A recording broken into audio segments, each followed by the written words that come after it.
Breaking news చూస్తున్నారు. మాజీ CM Jagan పై case నమోదైంది. జగన్ సహా 8 మంది వైసీపీ నేతలపై గుంటూరులోని నల్లపాడు పోలీస్ స్టేషన్లో కేసు నమోదైంది.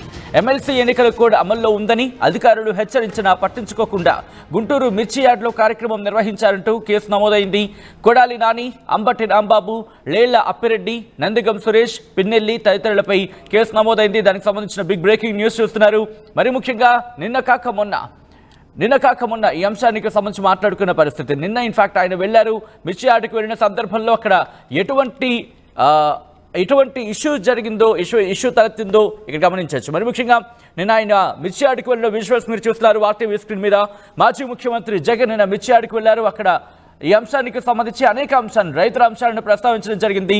మరి ముఖ్యంగా అక్కడ ప్రచారం చేస్తున్నప్పటికీ కూడా, ఎన్నికల కూడా అమల్లో ఉందంటూ కూడా ప్రచారం చేస్తున్నప్పటికీ కూడా ఆయన పట్టించుకోకుండా, మాజీ ముఖ్యమంత్రి పట్టించుకోకుండా ఆయన మాట్లాడారంటూ పెద్ద ఎత్తున అంశానికి సంబంధించి చర్చ జరుగుతుంది. ఇక్కడ ఏం జరుగుతోంది, ఏ సెక్షన్స్ కింద కేసు నమోదైన తెలుసుకునే ప్రయత్నం చేద్దాం. మా ప్రతినిధి రామారావు అప్డేట్స్ అందించేందుకు సిద్ధంగా ఉన్నారు. రామారావు, మిర్చి యార్డులో జగన్ కి సంబంధించి ఆ పర్యటన నేపథ్యంలో ఆయన మీద కేసు రిజిస్టర్ అయినట్టుగా తెలుస్తోంది. ఏ సెక్షన్స్ కింద కేసు నమోదైంది, మరి ముఖ్యంగా పోలీసులు ఏమంటున్నారు? ఏదైతే నిన్న గుంటూరు మిర్చి యార్డులో ఏదైతే మాజీ సీఎం జగన్మోహన్ రెడ్డితో సహా వైసీపీ నేతలందరూ కూడా పర్యటించారు. ప్రధానంగా మిర్చికి సంబంధించి ధర తగ్గుతుంది, దాంతో రైతుల్ని పలకరించడానికి, పరామర్శించడానికి, వాళ్ళ మద్దతుగా ఉండటానికి వస్తున్నారని చెప్పడం జరిగింది. అయితే జగన్ పర్యటనకు సంబంధించి ముందుగానే అనుమతి ఇవ్వటానికి అయితే మాత్రం పోలీసులు నిరాకరించారు. అలాగే అధికారులు కూడా ఎలక్షన్ కూడా అమల్లో ఉండటంతో నిరాకరించినటువంటి పరిస్థితి ఉంది. క్లియర్ గా పోలీసులు కావచ్చు, అధికారులు కావచ్చు, క్లియర్ గా చెప్పడం జరిగింది, ఎలక్షన్ కూడా అమల్లో ఉంది, మీరు రావటానికి వీల్లేదు, వస్తే ఎలక్షన్ కోడ్ వైలేషన్ కింద వస్తుందని చెప్పడం కూడా జరిగింది. సో దీంతో అయినా రావడంతో ఎలక్షన్ కోడ్ వైలేషన్ కింద జగన్ తో పాటు మరికొంతమంది మీద కూడా కేసులు నమోదు చేయడం జరిగింది. అలాగనే ఆ పార్టీ నేతలైనటువంటి కొడాలి నాని, అంబటి రాంబాబు, లేళ్ల అప్పిరెడ్డి, నందిగం సురేష్, పిన్నెల్లి రామకృష్ణారెడ్డి, ఇలాగ వీళ్ళ ప్రస్తుతం అయితే మాత్రం మొత్తం 8 మంది మీద కేసు నమోదు చేశారు. అయితే ప్రధానంగా ఇక్కడ చూసుకున్నట్లయితే మిర్చి యార్డులోకి ఒక కాన్వాయ్ తో రావటము, అలాగనే అక్కడ ఉన్నటువంటి వాళ్ళని ఏదైతే రైతుల్ని మాట్లాడటం ఇవన్నీ జరిగింది. అయితే ఈ సమయంలోనే మిర్చి యార్డులోకి రావటానికి ముందు, వచ్చిన తర్వాత కూడా ఎలక్షన్ కోడ్ అమల్లో ఉంది, ఇక్కడ ఎటువంటి రాజకీయ సమావేశాలు కానీ సభలకు కానీ అనుమతి లేదని చెప్పడం కూడా జరిగింది. వాళ్ళు కంటిన్యూగా ఆ మైకుల్లో ప్రచారం అనౌన్స్ చేస్తూనే ఉన్నారు. అయినప్పటికీ కూడా ఎవరు పట్టించుకున్నటువంటి పరిస్థితి ఉంది. సో ఈ నేపథ్యంలోనే మిర్చి యార్డుకు సంబంధించినటువంటి అధికారులు ఇచ్చిన ఫిర్యాదు మేరకే కేసు నమోదు చేశారు. అలాగనే జిల్లా కలెక్టర్ నాగలక్ష్మి కూడా క్లియర్ గా ఫస్ట్ కాడి నుంచి చెప్తూ వచ్చారు, హెల్త్ అధికారులకు కూడా సూచించారు, ఎటువంటి రాజకీయ సమావేశాలకి అనుమతి లేదు, వస్తే చట్ట ప్రకారం చర్యలు తీసుకోమని చెప్పడం జరిగింది. సో ఆమె ఎన్నికల అధికారిగా ఉన్నారు. సో ఇప్పుడు చూసుకున్నట్లయితే అక్కడ వైలేషన్ చేశారు కాబట్టి కేసు నమోదు చేయడం జరిగింది. అలాగే దీనికి సంబంధించిన సెక్షన్లకు సంబంధించి పోలీసులు ఇప్పటికీ అధికారికంగా చెప్పనప్పటికీ కూడా ప్రధానంగా అక్కడ ఉద్యోగులకి, సిబ్బందికి విధులకు ఆటంకం కలిగించారు. ఎందుకంటే వందల సంఖ్యలో రావడం, కాన్వాయ్ తో రావడంతో అక్కడ రెగ్యులర్ గా డ్యూటీ చేసుకునే వాళ్ళకి ఇబ్బంది కలిగింది. సో విధులకి ఆటంకం కలిగించారనేది కావచ్చు. అలాగే అక్కడ ట్రాఫిక్ కి సంబంధించి చాలా తీవ్ర ఇబ్బందులు జరిగాయి. ఏదైతే జగన్ వచ్చిన సమయంలో భారీ స్థాయిలో వాహనాలు రావటం, అక్కడ ట్రాఫిక్ ఇబ్బంది కావచ్చు, అలాగే మిగతా చాలా ఇబ్బందులు జరిగిన నేపథ్యంలో ట్రాఫిక్ కి సంబంధించి కావచ్చు, విధులకు ఆటంకం కలిగించారని, ఎలక్షన్ కూడా ఉల్లంఘించారని, ఇలాగా పలు సెక్షన్ల కింద కేసు నమోదు చేసినట్లు మనకున్నటువంటి సమాచారం. అయితే పూర్తి స్థాయిలో ఏ సెక్షన్ల కింద కేసు నమోదు చేశారనేది చెప్పనప్పటికీ కూడా జగన్ తో మాజీ ముఖ్యమంత్రి దాంతో పాటు ప్రస్తుత ఎమ్మెల్యేగా ఉన్నారు కాబట్టి ఆయనకి నోటీస్ ఇచ్చే అంశానికి సంబంధించి ఏమండం జరుగుతోంది, ఎప్పుడు నోటీస్ ఇవ్వబోతున్నారు, దీనికి సంబంధించిన ఇన్ఫర్మేషన్ అందుతోందా? సో ఖచ్చితంగా దీనికి సంబంధించి కేసు నమోదైనట్లయితే మాత్రం ఇప్పటికే క్లియర్ గా చెప్పడం జరిగింది. సో దీనికి సంబంధించి ఫర్దర్ గా ఆ పార్టీకి ఏదైతే వైసీపీకి సంబంధించినటువంటి లీగల్ సెల్ ఏదైతే ఉందో, సో లీగల్ సెల్ ఈ కేసుకు సంబంధించి ఏ సెక్షన్ల కింద కేసు నమోదు చేశారు అలాంటి ఫర్దర్ గా తెలుసుకునే ప్రయత్నం చేస్తున్నారు. అయితే మరికొద్ది సేపట్లో ఇంకొంచెం సేపట్లో నల్లపాడు పోలీస్ స్టేషన్ కి వెళ్ళి అక్కడ ఉన్నటువంటి ఆ కేసుకు సంబంధించినటువంటి పూర్తి వివరాలు, ఏ సెక్షన్ల కింద కేసు నమోదు చేశారు, అలాగే ఎంతమంది మీద కేసు నమోదు చేశారని కూడా వాళ్ళు అడిగే అవకాశం ఉంది. అయితే ఈ కేసులో ఇక్కడ 8 మందితో ఇప్పటి ప్రస్తుతానికైతే 8 మంది మీదనే కేసు నమోదు చేసినట్లు చెప్పినప్పటికీ కూడా మరింత అదనంగా మరికొంతమంది పేర్లు కూడా చేర్చే అవకాశం ఉందని పోలీసు వర్గాల నుంచి మనకున్నటువంటి సమాచారం. ఎందుకంటే చాలా మంది నేతలు వచ్చారు. వాళ్ళు మొదటగా ప్రధానంగా ఇక్కడ ఈ విధంగా జనాలు రావటం కావచ్చు, అలాగనే పార్టీ కార్యక్రమం లాగా జరగటం కావచ్చు, వీళ్ళందరూ రావటానికి ప్రధాన కారణం మాజీ సీఎం జగన్ తో పాటు వీళ్ళందరూ కాబట్టి.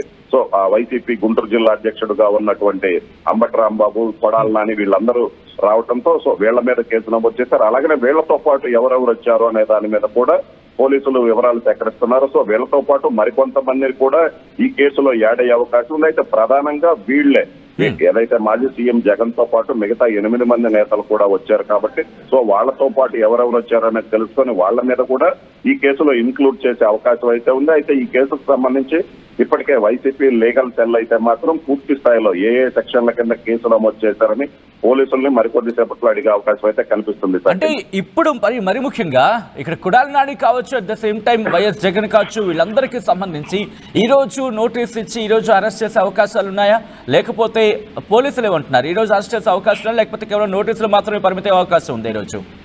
సచిన్, దీనికి సంబంధించి అయితే మాత్రం వాళ్ళు ఇంటిమేషన్ ఇచ్చే అవకాశం ఉంది. ఎందుకంటే ఈ ఎలక్షన్ కోడ్ వైలేషన్ కి సంబంధించి కేసు నమోదు చేశారు. అయితే ఈ కేసులో ఇక ఏ సెక్షన్ల కింద కేసు నమోదు చేశారు, అవి బెయిలబుల్లా నైనబులబుల్లా అనే సెక్షన్లు అనే దానికి సంబంధించి అయితే మాత్రం పోలీసులు ఆ పూర్తి స్థాయిలో వివరాలు వెల్లడించడం లేదు. మొత్తం మీద అయితే మాత్రం కేసుకు సంబంధించిన వివరాలు ఏ సెక్షన్ల కింద కేసు నమోదు చేశారనే వివరాలు అయితే మాత్రం పోలీసులు చెప్పే అవకాశం ఉంది. సో దాన్ని బట్టి ఫర్దర్ గా ప్రొసీడింగ్స్ ఉంటాయి.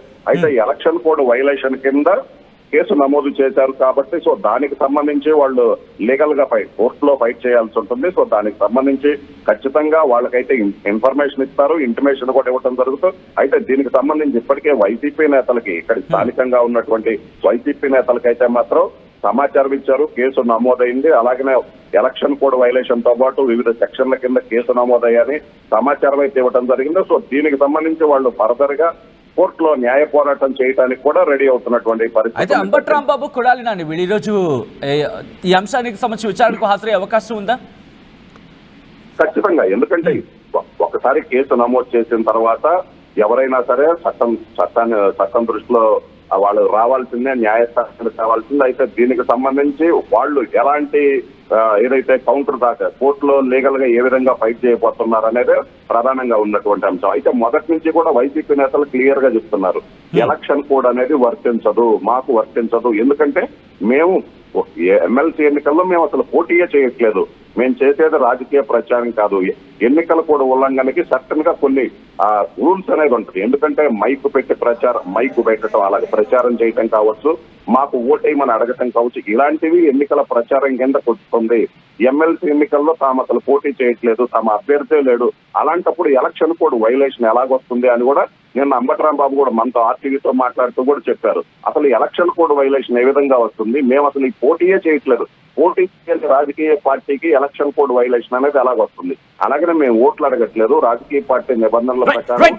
ఒక్కసారి మీరు లైన్ ఉండే ప్రయత్నం చేయండి రామారావు, ఎందుకంటే ఇదే అంశానికి సంబంధించి ఎన్నికల్లో మేము పార్టీ ఇన్ఫాక్ట్ ఎన్నికల్లో మేము పాల్గొనట్లేదు, ఎన్నికలు మాకు సంబంధం లేదంటూ కూడా వైసీపీ కీలక నేతలు రియాక్ట్ అయిన సందర్భం, మరి ముఖ్యంగా అంబటి రాంబాబు ఇదే అంశానికి సంబంధించి రియాక్టర్. ఒకసారి ఆయన ఏమన్నారో చూద్దాం. ఎలక్షన్ కోడ్ ఉంది, ఇక్కడికి రావద్దు. ఇక్కడ మిర్చి యార్డులో కూడా అనౌన్స్ చేస్తున్నారు, రాజకీయ పార్టీల నాయకులు ఎటువంటి సభలు సమావేశాలు నిర్వహించడానికి వీలు లేదు అని. ఎవరన్నా చేస్తున్నారు నాకు అర్థం కాల. రాజకీయ సమావేశాలు పెట్టడానికి జగన్మోహన్ రెడ్డి గారు రావడం లేదు. ఎమ్మెల్సీ ఎన్నికలు కృష్ణా గుంటూరు జిల్లాలో జరుగుతున్నాయి. ఈ ఎమ్మెల్సీ ఎన్నికల్లో వైఎస్ఆర్ కాంగ్రెస్ పార్టీ పోటీ చేయటం లేదు, ఎవరిని సపోర్ట్ చేయటం లేదు. మేము వస్తున్నది ఎన్నికల ప్రచారానికి కాదు, సభలు నిర్వహించటం లేదు, మైకు పెట్టడం లేదు. మిర్చి యార్డులో రైతులు ఉదయాన్నే వచ్చి మిర్చి అమ్ముకుంటారు కాబట్టి వారితో మాజీ ముఖ్యమంత్రి గారు ఇంటరాక్ట్ అయ్యి ధరలు ఎలా ఉన్నాయి, పెట్టుబడులు ఎలా ఉన్నాయి తెలుసుకొని ప్రభుత్వానికి ప్రజలకి తెలియపరచాలనేటువంటి ఒక సదుద్దేశంతో, ముఖ్యంగా ప్రభుత్వం మీద ఒక ఒత్తిడి తీసుకురావాలనే ఉద్దేశంతో జగన్మోహన్ రెడ్డి గారు వస్తున్నారు. దీన్ని ఎలక్షన్ కోడ్కు దీనికి సంబంధం ఏంటి? మేమేం పోటీ చేయటం లేదు. ఇక్కడికి వచ్చి ఏమండి ఎమ్మెల్సీలు ఓట్లు వేయమని అడుగుతామా మేము వీళ్ళందరినీ? వీళ్ళందరూ రైతులు కదా, ఉండాలి కదా, వాళ్ళని అడగని చెప్తారు. ఏదో ఒక విధంగా అడ్డం పెట్టాలి, రైతుల యొక్క గోడు ప్రపంచానికి తెలియకూడదు అనేటువంటి దుర్బుద్ధితో వ్యవహరిస్తున్నటువంటి వ్యవహారం తప్ప వాట్ ఈజ్ ఎలక్షన్ కోడ్. నేను ఒక మాట అడుగుతా, ఎలక్షన్ కోడ్ ఉంది. ఎక్కడుంది? కృష్ణా జిల్లాలో కూడా ఉందిగా. మరి కృష్ణా జిల్లాలో నేను వంశీని పలకరించడానికి వెళ్ళినప్పుడు మరి పోలీసు బందోబస్తు అంతా ఇచ్చారుగా, మరి అప్పుడు లేదా? ఇదంతా చంద్రబాబు నాయుడు గారు, మన లోకేష్ గారు కుట్రపూరితంగా వ్యవహరిస్తున్నారనేది నా ఆరోపణ. రైతుల్ని నాశనం చేసే కార్యక్రమం జరుగుతుంది. వాళ్ళని ఆదుకోవాలి, గవర్నమెంట్ ఇంటర్ఫీర్ అవ్వాలి. ఇంటర్ఫీర్ అయ్యి మంచి ధరకు కొని నిల్వ చేసుకోమనండి ప్రభుత్వాన్ని. లాభం వచ్చినప్పుడు అమ్ముకోమండి. ఇప్పుడు రైతు ఏమైపోతున్నాడు? తేజ అనేది అతి డిమాండ్ ఉన్నటువంటి మిర్చి వాళ్ళ 12,000 కొనే దిక్కు లేదు. మామూలు అయితే 8,000. దానిలో తాలు వచ్చే పరిస్థితి ఉంది. ఈ రకంగా చెరుసగం వస్తుందన్నారు. ఈ విధంగా అంటే ఇది గవర్నమెంట్ ప్రిమిసెస్ కాబట్టి ఎలక్షన్ కోడ్ అమల్లో ఉంది కాబట్టి మేము రావద్దు అని చెబుతున్నాము. వస్తే ఫర్దర్గా యాక్షన్ తీసుకోమనండి, మనకేం అభ్యంతరం. వాళ్ళు ఏ యాక్షన్ తీసుకోమనండి. చట్టం తెలిసిన వ్యక్తులం, కోడ్ ఆఫ్ కాండక్ట్ తెలిసిన వ్యక్తులం. కోడ్ ఆఫ్ కాండక్ట్ని ఇక్కడ ఎక్కడా కూడా వైలేట్ చేయటం లేదు. ఇది రాజకీయ సభ కాదు. ఎమ్మెల్సీ ఎన్నికల్లో మేము పోటీ చేయటం లేదు. ఈ విషయాన్ని కూడా మర్చిపోయి రాజకీయ కక్షగా జగన్మోహన్ రెడ్డి గారు అసలు ఇక్కడ రాకూడదు, రైతులతో మాట్లాడకూడదు, రైతులతో మాట్లాడితే ప్రభుత్వం మీద వ్యతిరేకత వస్తుంది. ఏ యాక్షన్కైనా ఓకే, ఏ యాక్షన్కైనా సిద్ధం. ఏ చర్య తీసుకున్నా దాన్ని ఎదుర్కోవడానికి సిద్ధం. దాంతోపాటు ఇది వైలేషన్ కాదు, ఎందుకంటే మేము ఎన్నికల్లో పాల్గొనట్లేదు, మాకు అసలు ఎవరికి మద్దతు మేము తెలపట్లేదు, మేము పాల్గొనట్లేదు, ప్రచారం చేయటం లేదు, ఎవరికి మద్దతు తెలపడం లేదు. అలాంటప్పుడు మాకు ఈ వైలేషన్కి సంబంధించి సంబంధం ఏంటి అంటూ కూడా చెప్పడం జరుగుతోంది అంబటి రాంబాబు, మాజీ మంత్రి. అక్కడ జరిగిన నిన్న ఆ సిచ్యువేషన్కి సంబంధించి మిర్చి రైతులను కలవడానికి వెళ్ళారు, మాజీ ముఖ్యమంత్రిగా కలవడానికి వెళ్ళారు. వాళ్ళ కష్టాలకు సంబంధించి తెలుసుకునే ప్రయత్నం చేశారు. అందులో భాగంగానే ఇదంతా జరిగింది తప్ప ఇది వైలేషన్ ఎలా వస్తుందంటూ కూడా అంబటి రాంబాబు చెప్తున్న పరిస్థితి. సో ఈ నేపథ్యంలో ఇటు వైసీపీ భావించడం జరుగుతోందా అరెస్టుకు తాము సిద్ధంగా ఉండాలను లేకపోతే దీన్ని ఎదుర్కోవాలను తెలుసుకునే ప్రయత్నం చేద్దాం. మా ప్రతినిధి రామారావు అప్డేట్స్ అందించేందుకు లైవ్లో కంటిన్యూ అవుతున్నారు. రామారావు, ఇటు వైసీపీ ఎటువంటి వ్యూహంతో వెళుతోంది, మరి ముఖ్యంగా చెప్పడం జరుగుతుంది వైలేషన్ మాకు సంబంధం లేదంటూ కూడా. సో ఇటువంటి నేపథ్యంలో వైసీపీ వర్షన్ ఏంటి, ఏం చేయబోతోంది? ఖచ్చితంగా ఈ ఘటనకు ఏదైతే ఈ కేసుకు సంబంధించుకున్నట్లయితే వాళ్ళు లీగల్ గా తెలుసుకుంటామని క్లియర్ గా చెప్తున్నారు. ఎందుకంటే కోడ్ ఉల్లంఘన అనేది తమకు వర్తించదు అని వాళ్ళు క్లియర్ గా నిన్న చెప్పారు, ఇప్పుడు చెప్తున్నటువంటి పరిస్థితి ఉంది. ఏదైనా కానీ లీగల్ గానే తాము చట్టపరంగా న్యాయపరంగా తెలుసుకుంటాం, ఎందుకంటే తాము పోటీ చేయట్లేదు. అలాగనే మొదటి నుంచి కూడా వాళ్ళు కక్ష సాధింపు వైఖరిలో భాగంగానే ఈ విధంగా చేస్తున్నారు. ఎందుకంటే ఉద్దేశపూర్వకంగానే తమ పార్టీ పోటీలో లేనప్పుడు ఆల్రెడీ ప్రచారం కూడా చేసుకుంటున్నారు. మిగతా వాళ్ళు తమ పార్టీ అసలు పోటీలో లేదు, తమ పార్టీ తరఫున అభ్యర్థిని నిలబెట్టలేదు, మేము ఎవరికి సపోర్ట్ చేయట్లేదు. సో క్లియర్ గా చెప్పారు. సో అసలు కోడ్ ఆఫ్ కాండక్ట్ కింద వైలేషన్ జరుగుతుంది, ఇది ఇంప్లిమెంట్ అవుతుందా లేదా అనేది కూడా క్లియర్ గా తెలుసు మాకు చట్టం. ఎందుకంటే అంబటి రాంబాబు ఆల్రెడీ అడ్వకేట్ గా ఉన్నారు. సో మాకు చట్టం కూడా తెలుసు, చట్టం ప్రకారం నడుచుకునే వ్యక్తులం మేము. సో ఇక్కడ ఎక్కడ కోడ్ ఉల్లంఘన అనేది జరగలేదు అనేది వాళ్ళు చెప్తున్నటువంటి వాదన. అయితే పోలీసులు కావచ్చు, అలాగే అధికారులు కావచ్చు ముందు నుంచి చెప్తున్నారు. ఎందుకంటే మిర్చి యార్డ్ అనేది గవర్నమెంట్ ప్రెమిసెస్.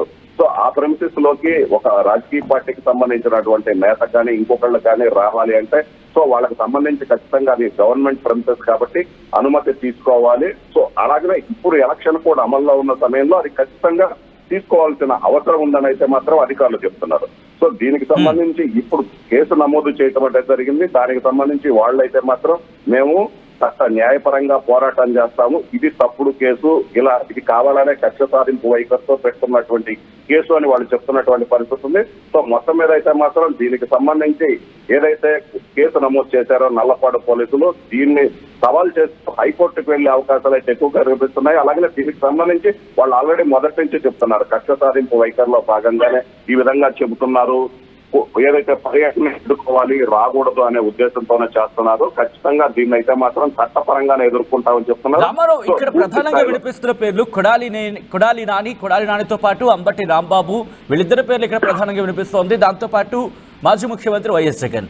సో ఇక్కడ మాజీ ముఖ్యమంత్రిగా ఉన్నారు, అట్ ద సేమ్ టైం ప్రస్తుతం ఎమ్మెల్యేగా ఉన్నారు. కాబట్టి జగన్కి సంబంధించి ముందు నోటీస్ ఇవ్వడమో లేకపోతే దానికి సంబంధించి చట్టపరంగా ముందుకు వెళ్ళిన తర్వాత అప్పుడు ఆయనకు సంబంధించి ఇన్వెస్టిగేషన్ జరుగుతుంది. కానీ ఇక్కడ అంబటి రాంబాబు కావచ్చు, కొడాలి నాని కావచ్చు, వీళ్ళని ఈరోజు అరెస్ట్ చేసే అవకాశం ఉందా లేకపోతే విచారణకు పిలిచే అవకాశం ఉందా అనుకుంటున్నారా? మరి ముఖ్యంగా ఎటువంటి చర్చ జరుగుతుంది టీడీపీలో కావచ్చు లేకపోతే వైసీపీలో కావచ్చు? సో ప్రధానంగా ఈ కేసుకు సంబంధించి చూసుకున్నట్లయితే ఎలక్షన్ కోడ్ వైలేషన్ కింద కేసు నమోదు చేసినట్లయితే సమాచారం ఇస్తారు. సో దీనికి సంబంధించి అయితే అరెస్టులు అయితే ఉండవు. సో సమాచారం ఇస్తారు. ఫర్దర్ గా వాళ్ళు వైలేషన్ ఆఫ్ కోడ్ కాబట్టి వాళ్ళు కోర్టులో తేల్చుకోవాల్సి ఉంటుంది. సో అక్కడ కోర్టులో ఏదైతే ఎన్నికల కోడ్ ఉల్లంఘనకు పాల్పడ్డారో లేదా అనే దాని మీద వాదనలు జరుగుతాయి. అలాగే దీంతో పాటు మరికొన్ని సెక్షన్లు ఏదైతే ప్రధానంగా చూసుకున్నట్లయితే విధులకు ఆటంకం కలిగించారు. ఎందుకంటే మార్కెట్ యార్డ్ లోకి భారీ స్థాయిలో రావటము, అలాగే అక్కడ వాళ్ళు డ్యూటీలో ఉన్నారు. సో అక్కడ కొంత ఉద్యోగుల విధులకి కూడా ఇబ్బంది కలిగింది అని ప్రధానంగా తెలుస్తున్నటువంటి అంశం. సో ఈ నేపథ్యంతో పాటు అక్కడ ట్రాఫిక్ జామ్ భారీ స్థాయిలో అయింది. భారీ స్థాయిలో జనాలు రావటం, వెహికల్స్ వేసుకొని రావడంతో ట్రాఫిక్ జామ్ గురైంది. అంటే పబ్లిక్ కి ఇబ్బంది కలిగించారనే సెక్షన్లు కూడా కేసు నమోదు చేసినట్లు మనకున్నటువంటి సమాచారం. సో వీటన్నిటి నేపథ్యంలో ఫర్దర్ గా ఏం జరగబోతుంది అనేది అయితే మాత్రం ఆసక్తిగా మారింది. అయితే వీటన్నిటికీ సంబంధించి సో ఇవి అంతా అవైలబుల్ సెక్షన్లు కాబట్టి సో దీనికి సంబంధించి ఫర్దర్ గా కోర్టులోనే లీగల్ గా ఫైట్ చేసే అవకాశం ఉంది. అయితే ఇవి కాకుండా ఇంకేదైనా అదనంగా సెక్షన్లు పెట్టారా లేదా అనేది అయితే మాత్రం ప్రస్తుతానికైతే మాత్రం పోలీసులు పూర్తి స్థాయిలో వివరాలు అయితే వెల్లడించలేదు. కేవలం కేసు నమోదు చేశామని చెప్తున్నారు. అలాగే మరికొంతమంది మీద కేసు నమోదు చేసే అవకాశం ఉన్నదని మనకున్నటువంటి సమాచారం. సో ఖచ్చితంగా అయితే దీనికి సంబంధించి మరికొద్దిసేపట్లో అయితే మాత్రం పూర్తి స్థాయిలో ఏ సెక్షన్ల కింద కేసు నమోదు చేశారు, సో అన్నిట్లో బెయిలబుల్ సెక్షన్లు, నాన్ బెయిలబుల్ సెక్షన్లు ఏమైనా ఉన్నాయా అనేది పూర్తి స్థాయిలో తెలుసుకున్న తర్వాత హైకోర్టుకు వెళ్లే అవకాశాలు అయితే మాత్రం ఎక్కువగా కనిపిస్తున్నాయి. సో ఈ కేసుకు సంబంధించి స్పెసిఫిక్ గా వాళ్ళు మెన్షన్ చేసినటువంటి ఏవైతే అంశాలు ఉన్నాయో అవన్నీ కూడా కోడ్ వైలేషన్ కిందకి రావు అనేది అయితే మాత్రం వైసీపీ నేతలు ప్రధానంగా చేస్తున్నటువంటి వాదనగా ఉంది. సచిన్, ఒక్కసారి మనతో పాటు మాజీ మంత్రి అంబటి రాంబాబు కూడా ఫోన్లలో రింగ్ అవుతుంది. ఆయనతో మాట్లాడే ప్రయత్నం చేద్దాం, ఒకవేళ కాల్ లిఫ్ట్ చేస్తే కనుక. ఎందుకంటే ఈ అంశానికి సంబంధించి ఆయన రియాక్షన్ కూడా తెలుసుకునే ప్రయత్నం చేద్దాం. ప్రస్తుతం ఆయన కాల్ అయితే మాత్రం రింగ్ అవుతోంది. ఒకవేళ ఆయన కాల్ లిఫ్ట్ చేస్తే కనుక మాట్లాడే ప్రయత్నం చేద్దాం. మాజీ మంత్రి అంబటి రాంబాబు, వైసీపీ కీలక నేత, ఆయన కాల్ అయితే మాత్రం రింగ్ అవుతుంది. ఒకసారి మాట్లాడే ప్రయత్నం చేద్దాం. ఎందుకంటే మాజీ ముఖ్యమంత్రి జగన్ మీద కేసు నమోదైన అంశానికి సంబంధించి ఆయన మాట్లాడిన సందర్భం నిన్న. ఈ నేపథ్యంలో ఇప్పుడు కేసు రిజిస్టర్ అయిన అంశానికి సంబంధించి ఒకవేళ ఆయన కాల్ లిఫ్ట్ చేస్తే కనుక మాట్లాడే ప్రయత్నం చేద్దాం.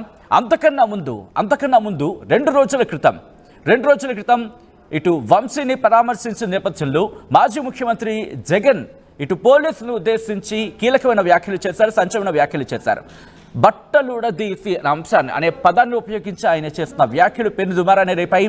అది జరిగిన 2 రోజులకే కేసు నమోదు కావడం యాదృచ్ఛికమా, లేకపోతే ఏం జరుగుతుంది అనేది ఇప్పుడు ఆసక్తికర చర్చ జరుగుతోంది. ఈ నేపథ్యంలో ఒకసారి ఆ రోజు ఆయన ఏమన్నారో చూద్దాం. నేను ఇవాళ ఒకటే చెప్తా ఉన్నా, ప్రతి పోలీసు వ్యక్తికి కూడా చెప్తా ఉన్నా, మీ టోపీ మీద ఉన్న 3 సింహాలకు కనిపించే ఆ సింహాలకు సెల్యూట్ కొట్టడం మొదలుపెట్టండి. తెలుగుదేశం పార్టీ నాయకులకు సెల్యూట్ కొట్టడం మొదలుపెట్టి, వీళ్ళు చెప్పినట్టుగా చేయడం మొదలుపెట్టి, అన్యాయాలు చేయడం మొదలు పెడితే మాత్రం ఎల్లకాలం తెలుగుదేశం పార్టీ ప్రభుత్వమే ఉండదు అని చెప్పి ఇవాళ ప్రతి అధికారికి కూడా నేను తెలియజేస్తా ఉన్నా. రేపొద్దున మళ్ళీ మా అధికారం వస్తుంది. వచ్చినప్పుడు అన్యాయం చేసిన వీళ్ళందరినీ, వీళ్ళ అధికారులందరినీ, అన్యాయం చేసిన ఈ నాయకులందరినీ కూడా బట్టలు కూడా తీసి నిలబెడతామని చెప్పి కూడా ఈ సందర్భంగా తెలియజేస్తా ఉన్నాను. ఎవడిని వదిలిపెట్టేది ఉండదు. ఇదే వంశీని అరెస్ట్ చేసేటప్పుడు సిఐ అన్నాడట, నేను 1.5 సంవత్సరంలో రిటైర్ అయిపోతాను అని చెప్పి. రిటైర్ అయిపోయినా కూడా ఇద్దరు కూడా వీళ్ళను శిక్షించే కార్యక్రమం ఖచ్చితంగా జరుగుతుందని చెప్పి సందర్భంగా మరొక్కసారి వీళ్ళందరికీ కూడా చెప్తా ఉన్నా, అన్యాయంలో భాగస్వాములు కావద్దండి. మీ టోపీ మీద ఉన్న సింహాలను గౌరవించండి, వాటికి సెల్యూట్ కొట్టండి, మీ వ్యక్తిత్వాన్ని కాపాడుకోండి అని చెప్పి ఈ ప్రతి అధికారికి కూడా ఈ సందర్భంగా తెలియజేస్తా ఉన్నా. ఆర్టీవీ యాప్ వార్తల్ని క్షణాల్లో చదివే అవకాశం ఉంటుంది. ఒక న్యూస్ పేపర్, ఒక టెలివిజన్ ఛానల్ మీ చేతుల్లో ఎప్పుడూ ఉంటాయి.